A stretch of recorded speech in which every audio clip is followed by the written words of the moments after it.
परनमों से ज्यादा आहत बयत नहीं था।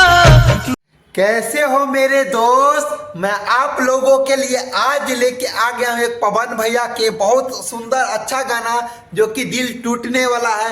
तो आप लोग पहले गाना के सुनिएगा जरूर, और चैनल पे नए हो तो चैनल को सब्सक्राइब जरूर कर लीजिएगा। चलिए हम बेदर्दी सॉन्ग लगाते हैं और गाना को आप लोग एंड तक जरूर सुनिएगा। प्यार हम करीले कितना तुझसे प्यार करीले हम तो बताई का, कितना बताई का इंतजार हम करीले, इंतजार करीले हम तो कितना बताई का। सागर में बमोती इत जागे, जितना सागर में बमोती, जितना सूरज में बजोती, जितना सूरज में बजोती, तौने कहबू तौने क्रिया खाई जा, जौने कहबू तौने क्रिया खाई का। प्यार बिना चैन कहाँ प्यार चाहत बा इतना इता, चाहत बयत नहीं था।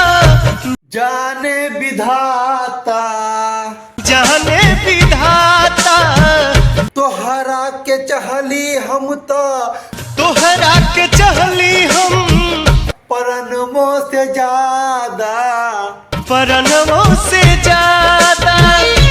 चाहत बा इतना इता, चाहत बयत नहीं था।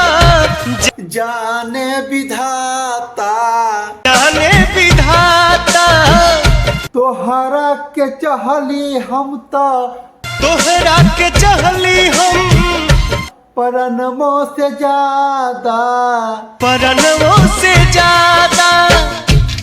उत्तरी में दाब के राखब, उत्तरी में राखब तोहके, दिल में दाब के राखब, दिल में बसाए।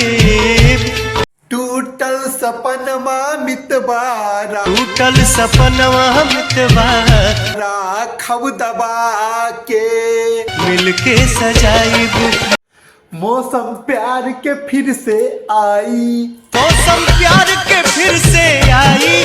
बगिया चाहे चाहत के अजमाई, चाहत के लहराई।